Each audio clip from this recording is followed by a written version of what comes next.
the man is sure that the woman will never change, and the woman is sure that she'll change the man.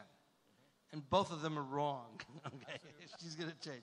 So, Choksi, you got to tell us something about, you feel so strong. You once said to me, you said that the secret to India is weddings, and Indian jewelry, weddings,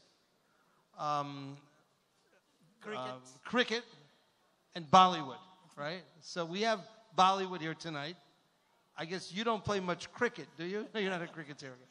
Could you explain this relationship between Bollywood and diamonds and jewelry? And, you know, Bollywood is so sexy and it's so interesting and it shines. I know people like to hang out with you and they stand in your presence and they feel, wow, you know.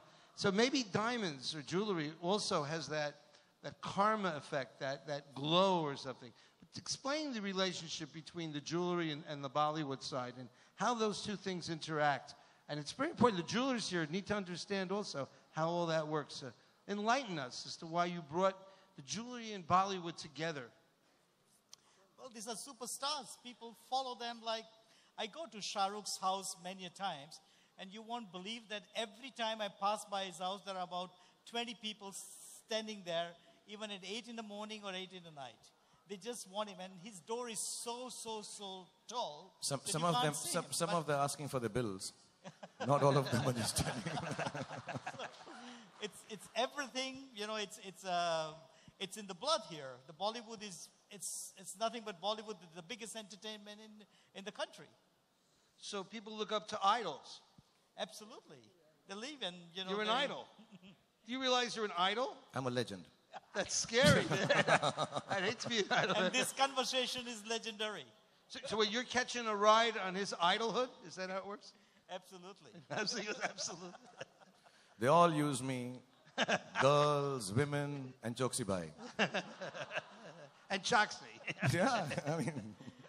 Okay, so the glamour and the excitement of Bollywood is reflected in the gems and jewelry that you sell. Is that a favorite kind of a... Absolutely. Absolutely. All right, so just tell me one last... Where are we going with this? Where's the future going to be? Future? Tell us about the future. Tell us about what you think is going to happen here. You know, here we are in India. Well, the Bollywood industry is growing and growing and growing. If you see the relation with cricket is now making a lot of money. He's owning one of the team here. And people speculate, people make lots of money on cricket in general. So all of putting together, they buy jewelry at the end of the day. So is the Bollywood too. People copy, but at the same time, the industry is growing so much. See, like you asked, Martin, I've monopolized India. I'm married, I own cricket, and I'm Bollywood. I stand for all the things India stands for. See? He owns a cricket team, right? Absolutely. He's the perfect brand ambassador for me. He's a private what? Brand ambassador, because he symbolizes for cricket, for Bollywood, and for diamonds. So do you own a cricket team? Yeah. But then why don't you own... And the winner. It's winner for the last 2 years. Really? So you're also a cricket expert. And now, all of you be scared, I'm coming for the diamonds. Yeah, so why don't you own a jewelry company? You know, you own the cricket. You're like 2/3 there. I know, but too much piercing. I get scared of holes. Otherwise, I would do it. So tell me, where is India going? We are in a country here, 50% of the population is under 25, 26.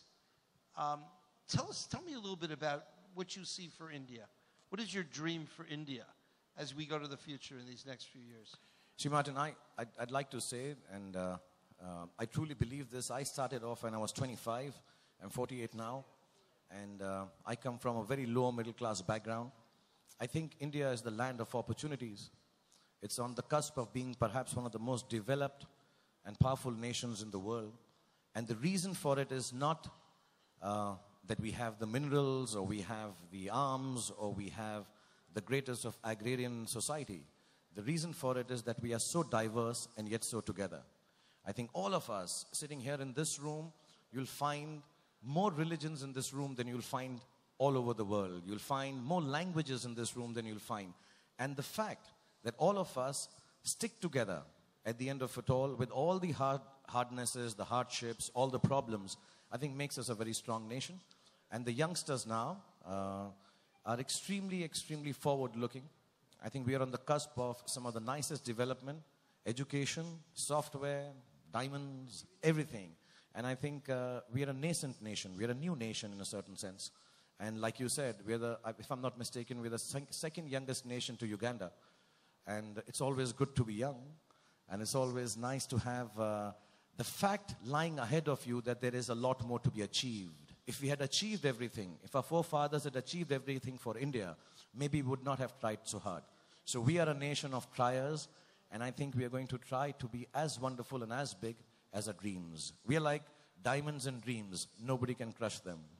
Wow, that's such the problem, Martin, about Indian, when you hit the age, this guy never gets older. That's the problem. He always keeps young and never let anybody else come up. I think that on that note, it's a great note to close. I just want to say one thing, everybody. Look, first of all, the emotional gifting of jewelry is one of the most fantastic blessings in the world. To have someone that you love, that you can give something precious to, that idea is the most important thing. Not just the jewelry, but the idea behind the jewelry. And then I want to say that diamonds are about light. They're about reflection. They're about taking in things from around us and then turning it into something really brilliant. And I'm so proud to see both of you up here today. The beauty of the Bollywood world, you're shining into people's lives. You're telling them stories. They're relating to your stories. You're creating beautiful jewelry that gives that great gift. So it's that reflection between Bollywood, the ideas of Bollywood, and the jewelry that makes things so beautiful. So you're both right on as far as I'm concerned. Thank you all very, very much. And then before we end, I'd just like to say I'm an outsider in this world. Martin Rappaport and his company, they not only just prize the diamonds, they are people who've been following things up for a commodity which is scarce, rare, and beautiful. And they try to control it for the rest of the world. And extremely smart, charming, and for me, one of the evenings where I've met one of the nicest people. And I want to thank Mehul Bhai for giving me this opportunity. And, you know, I came here, like I said, to get 250 grams of diamonds. I take back much more than that, having met Martin and Mehul Bhai and everyone. Thank you so much. God bless you both. Thank you, Martin. Thank you So much. Thank you.